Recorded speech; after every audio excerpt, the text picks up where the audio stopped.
Good day mga ka-works. So for today's video, meron akong bago.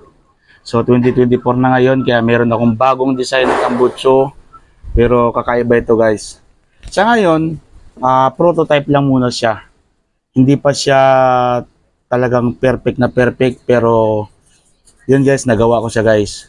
Matagal ko ng plano to bali 2008 pa dapat nagawa ko na to. Hindi ko siya matuloy-tuloy, hindi ko alam kung bakit. Pero ngayon, nagawa ko na rin siya.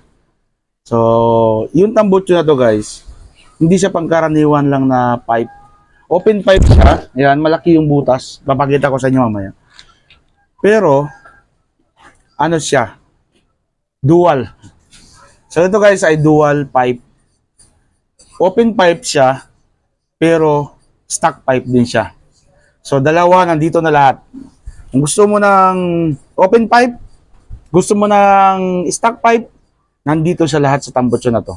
So ipapaliwanag ko sa inyo guys kung paano.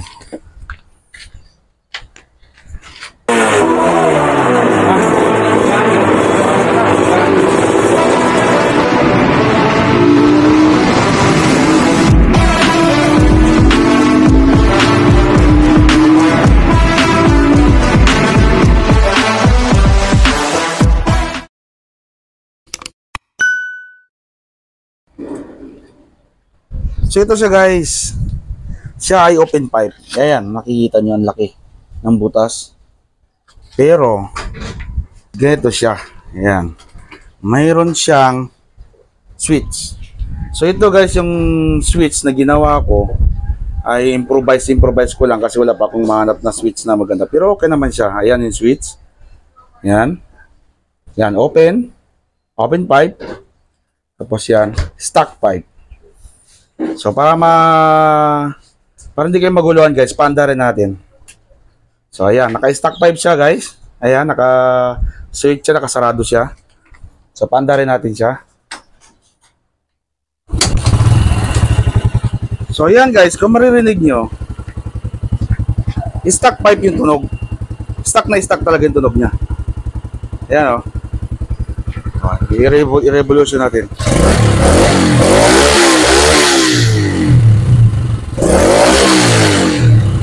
So ayan, stock na stock yan. Ngayon, i-open pipe natin siya. Gusto niyo ng open pipe, i-open pipe natin. Ito yung switch. So ayan, naka-open pipe na siya. So pakinggan nyo guys.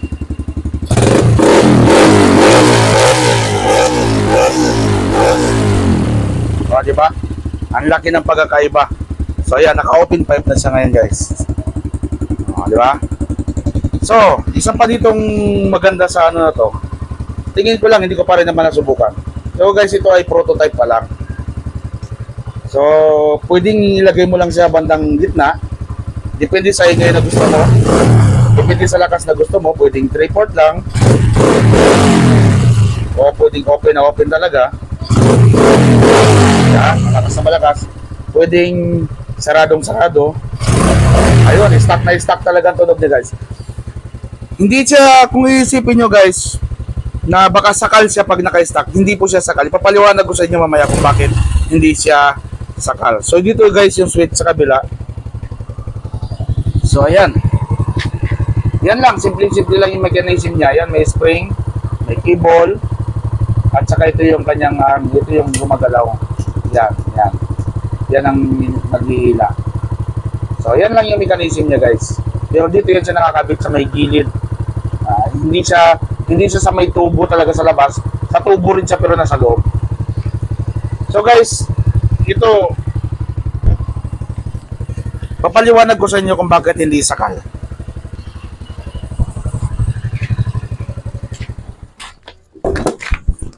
So guys, papaliwanag ko sa inyo kung ano yung sistema nito, kung bakit hindi siya sakal. Kasi yung ibang gumagawa sila, ito yung tubo, yung valve na nakasaradong ganun, nakaganyan yan, nagsasarado ng ganun. Yung valve, binubutas-butas nila para doon lalabas yung pressure ng tambutso sa butas-butas. So ibig sabihin, yung butas, ni-reduce lang nila. Ni-reduce lang nila yung open pipe na yon, ni-reduce lang nila. So, ibig sabihin, hihina nga ng konti yung tunog, pero maingay pa rin siya. Malakas pa rin ang tunog niya. Tapos, isa ba doon, sakal siya, pag ginamit mo siya as parang stock, o nakasarado yung valve, sakal talaga siya dahil maliliit lang yung butas. So, yun sa akin guys, hindi ganon. Yung aking valve, saradong-sarado siya, wala siyang butas-butas. Sarado siya. So, ibig sabihin, pag sinarado ko to, pag naka-stock siya, wala talagang dadaan na usok dyan sa open pipe. Ayaw ko saan siya dadaan. Dito sa tubo na to, may butas. Lalabas yung pressure ng usok ng tambutso. And then, mayroon yang isang tubo dito. Yan. May isang tubo yan. So sa makatuwid, mayroon yang divider ito at may divider dito. So, dalawang divider yan, guys. Mayroon isang tubo dito. So, ibig sabihin, tatawid yan yung pressure, yung usok. Lalabas dito sa tubo sa loob. Pag nakasarado yung valve, lalabas yan, papasok siya dito sa tubo na isa. And then, papasok ulit siya dito sa tubo ng open pipe. Ganon siya, guys. So, sa makatuwid, para talaga siyang bumalik sa stock kapag sinasarado mo yung valve. Stock na stock talaga siya. So, hindi siya sakal. Kasi stock siya. Hindi katulad ng valve na binutas-butas lang. Wala yun siyang mechanism na iba eh. Straight lang talaga yun na sinarado lang. Ni-reduce lang yung sounds. So, yun ang sakal talaga. Hindi mo pwedeng itakbo ng highway yun. Sisira yung makina mo eh. Pero ito hindi. Ito, talagang parang lumipat lang siya sa stock mula sa open pipe. So guys, papakita ko sa inyo yung dulo. Hindi ko lang alam pong ilawan natin. So, ayan. Hindi masyadong makita eh. Pero ayan, nakita nyo yan guys. May butas yan. Ayan yung butas. Diyan siya lumalabas kapag stock siya. And then, kabilang side, mayroon din yan. Ayan, hindi masyadong makita. Medyo madilim eh. Pero may butas din yan. Diyan sa dulo na yan. Dalawa yan. Diyan dumadaan kapag stock siya. So yan, subukan natin silipin kung makikita ba yung loob. Ayun yung bulb niya. Ayan yung bulb, nakikita ng konti. Oh, hindi masyado. Ayan, nakikita ng konti yung bulb niya. Pero sarado talaga. Wala yung butas guys. So yan yung bagong design ko guys ngayon 2024. Actually, 2008 pa lang na pinalano ko yung design nito. Nakaplano na talaga siya. Kaya lang hindi ko siya nagawa. Hindi ko alam bakit hindi ko siya magawa. Kasi matrabaho talaga siya guys. Ang totoo, sobrang matrabaho siyang gawin. Hindi siya madaling gawin. Napakatrabaho niya dahil may mga divider yan. Hindi may mga mechanism pa.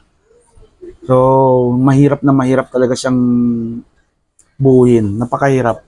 Hindi siya madali. Actually, ito halos ginawa ko itong prototype halos mag-3 araw ako. Kasi siyempre kasama pa doon yung pag-iisip ko kung anong design, ano yung ano. Although meron na akong idea kung paano. Pero nandoon pa rin yung ano ng kung ano yung gagawin ko actually. Kasi hirap yung nasa isip lang. Hindi mo mai-apply agad-agad yun ng actual. Kasi iba pag ginagawa mo na siya ng actual. So guys, ulitin natin. Ipapakita ko ulit sa inyo.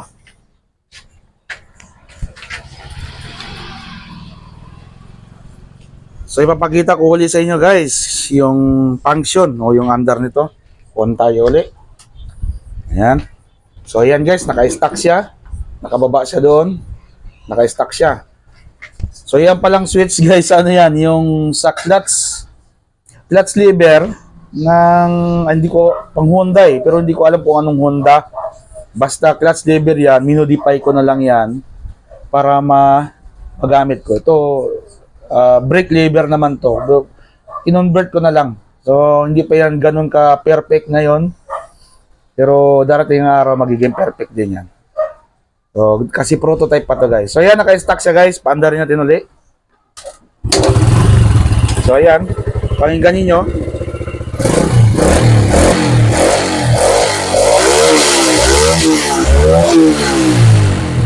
So ayan guys, stack na stack yan.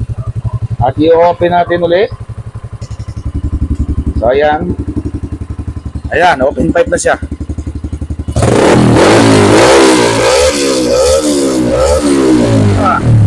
Ang lakas niya guys. Sa tingin ko guys, magagamit din tong switch na to kapag nagbibiyahe ka ng malayo, kapag kailangan mo ng top end. Tingin ko makakakuha ka niyang adjustment dito sa ano na to, sa switch. So hindi ko pa rin yan alam dahil nga prototype ito, ngayon ko pa lang din siya pinaandar. Kaya next na video, tatry natin itakbo ito kung ano pa ang mga function na mabibenefits natin sa ganitong design ng tambutso. So yan lang muna mga ka-works. Sana nag-enjoy kayo sa panonood ng aking video at sana na-inspire ko kayo. Nabigyan ko kayo ng kaunting kaguluhan sa inyong utak. So yun guys, maraming salamat sa panonood. Bye bye.